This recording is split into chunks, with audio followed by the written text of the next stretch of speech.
Hi viewers, welcome to Nandini's Pantry. இன்னைக்கு Deepavali recipe பாதுஷா தான் பண்ண போறோம். நம்பர் 10. வாங்க அத குயிக்கா பார்க்கலாம். இதுக்கு நான் வந்து கோதுமை மாவுல தான் பண்ண போறேன். ஒரு 1.5 கப் அளவு கோதுமை எடுத்துட்டேன். இந்த கப்ல.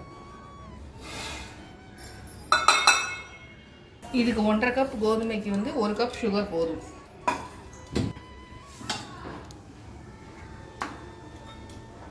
இது வந்து ஜீரா வைக்கிறதுக்கு அளவு சொல்றேன் நான். இந்த மாவுல என்னென்ன மிக்ஸ் பண்ணணும்ன்றத நான் இப்ப காட்டுறேன். இந்த கோதுமை மாவுல வந்து 1 ஸ்பூன் ஜீனி, நல்ல கெட்டியான தயிர் ஒரு 2 டேபிள் ஸ்பூன், ஒரு 2 டேபிள் ஸ்பூன் அளவு நெய். நான் இதில் வந்து பேக்கிங் சோடா அதெல்லாம் எதுவுமே சேர்க்கல. மைதா பேக்கிங் சோடா பேக்கிங் பவுடர் இந்த 3க்கும் அலவுடு இல்லை. இதை நல்லா கலந்து விட்டுருவோம். இதை நம்ம பால் விட்டு தான் பிசைய போகிறோம். பால் வந்து ரொம்ப கொஞ்சமாக விட்டா போகிறோம்.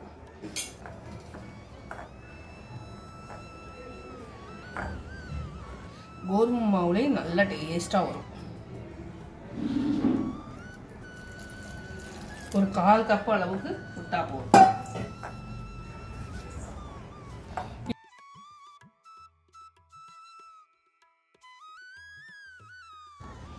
இது வந்து சப்பாத்தி மாவு பிசைகிற மாதிரி பிசைஞ்சாலும் டைட்டாக பிசையணும். அதை விட டைட்டாக பிசையணும்.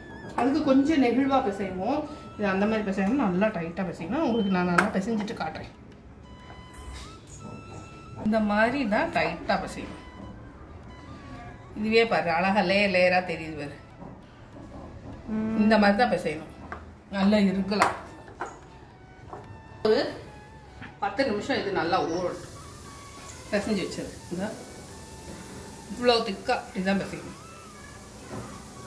1.5 கப் மாவு பிசைஞ்சிருக்கோம்ல, அதுக்கு நான் 1 கப்பு நல்லா கும்மாச்சியாக மேலே வரைக்கும் 1 கப் சுகர் எடுத்துக்கிறேன். எதுக்கு இவ்வளோ பெரிய அகலமான பாத்திரம் எடுத்துருக்கேன்னா, நம்ம சின்னதாக பாதுஷா பண்ணி ஜீராவில் போடும்போது அது நல்லா ஊறுறதுக்கு இடம் கிடைக்கும். பெருசாக பண்ணி இது பண்ணுறத விட அது வந்து சின்ன அளவாக இருந்ததுன்னா ஒருத்தர் 2 சாப்பிட்டாலும் நமக்கு நம்ம நிறைய சாப்பிட்டோன்ற மாதிரி இருக்காது. அதனால தான் நான் வந்து குட்டி குட்டியாக பண்ண போகிறேன் பாதுஷா. அதுக்கு தான் பெரிய பாத்திரமாக இது பண்ணியிருக்கேன். இதில் வந்து நம்ம ஜீரா வச்சிடலாம். இது முங்குற அளவுக்கு தண்ணி விட்டுருவோம்.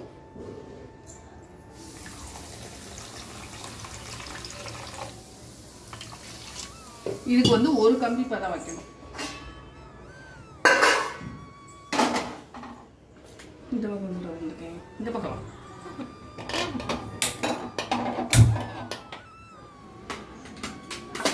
இது நல்லா கரைஞ்சி வரட்டும். 1 கம்பி பதம் வர்ற வரைக்கும் நம்ம இதை பக்கத்துலேயே இருந்து பார்த்துக்கணும்.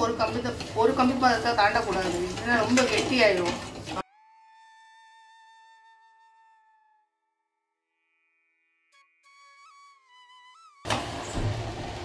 இது நல்லா கரைஞ்சி வரட்டும்.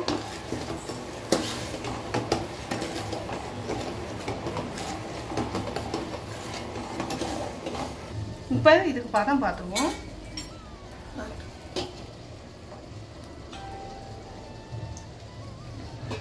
ஒரு கம்பி வரணும். ஏலக்காய் குங்குமப்பூ சேர்த்துக்கலாம். குங்குமப்பூ வந்து நமக்கு தேவைன்னா போட்டுக்கலாம். ஆப்ஷனல் தான் அது.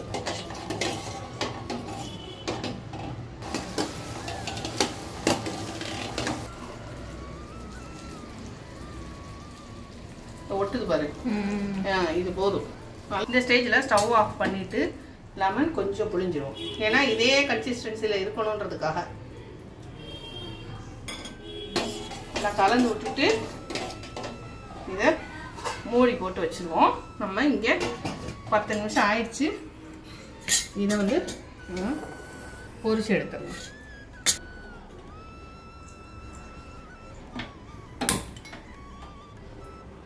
இது வந்து ஒரு தட்டு நல்லா சூப்பராக இருக்கு. குட்டி குட்டி உருண்டையாக நான் குட்டி குட்டியாக தான் பாதுஷா பண்ண போகிறேன். பட்டன் பாதுஷா மாதிரி.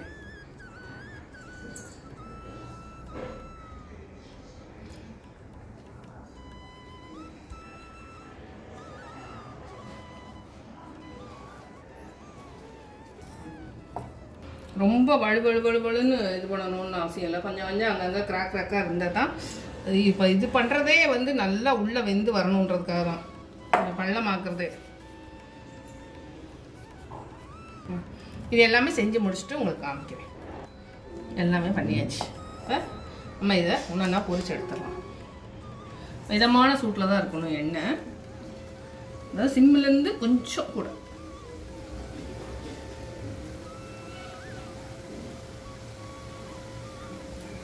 ஏன் அப்போ தான் இல்லைன்னா உள்ள வரைக்கும் வேகணும்ல. முதல்ல ஒரு 5-6 போட்டு அதை பொரிச்சு எடுத்துட்டு அதுக்கப்புறம் அடுத்தது அதுவே அழகாக பொரிஞ்சதுக்கப்புறம் பார்த்தீங்கன்னா மேலே லேசாக மேலே வரும், மிதந்து மேலே வரும். அப்போ வந்து நம்ம மெதுவாக திருப்பி விட அடுப்பு வந்து குறைச்சி தீயிலே இருக்கணும். அதுதான், ஏன்னா உள் பக்கமும் நல்லா வேகணும். அதனால நல்லா வெந்து வரட்டும். இந்த மேல் பக்கம் மட்டும் வந்து அப்போ அடிப்பக்கமும், அதாவது அடிப்பக்கம் நல்லா செவந்து வருதில்ல, அந்த மாதிரி கொஞ்சம் திருப்பி அப்பப்போ திருப்பி போடணும். இல்லைன்னா ஒரே பக்கமாக செவப்பாயிடும். அடிப்பக்கம் கலர் சேஞ்ச் ஆயிருக்கு. ஜீரா வந்து சூடாகவே இருக்கணும். அது ஏன்னா இதுலேருந்து எடுத்து எண்ணெய் வடித்து ரொம்ப பொறுமையாக வேக வைக்கணும். இப்போ அதிர்ஷ்டம் நம்ம எப்படி வேக வைக்கிறோம் அந்த மாதிரி பொறுமையாக வேக வைக்கணும்.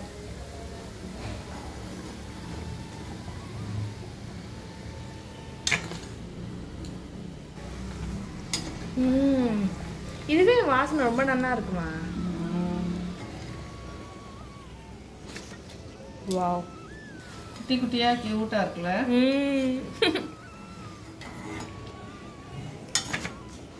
இது வந்து நான் ஜஸ்ட் ஒன்று எடுத்து பிச்சு வெந்திருக்கான்னு செக் பண்ணி பார்த்தேன். நல்லா வெந்திருந்தது. அதை உள்ளே போட்டுட்டு திருப்பி போச்சு எடுத்து. ஓ,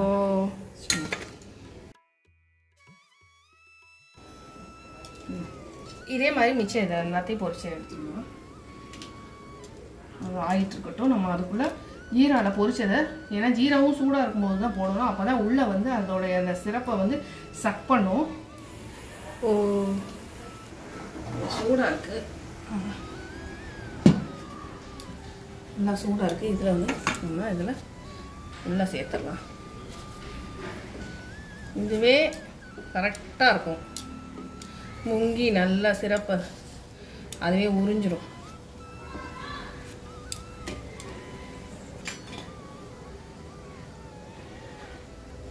மிச்சம் உள்ள அந்த பாதுஷாக்கும் வந்து டோனட்ஸ்னு எனக்கு சொல்ல வந்தது. இந்தியன் ஸ்டைல் டோனட்ஸ் அதுக்கு வந்து கரெக்டாக இருக்கும் இந்த மிச்சம் உள்ள இடம். சூடாக போட்டால் தான் சிரப்பை உரியும். அதனால சப்போஸ் இந்த சிரப்பு வந்து சுகர் சிரப்பு, சாஸ்னி இந்த இது வந்து ஆறி இருந்ததுன்னா லேசாக சூடு பண்ணிட்டு போடுங்க. ஓ, திருப்பி ஹீட் பண்ணுங்க. நம்ம ஜீரா முதல்ல வச்சிடுறோம்ல.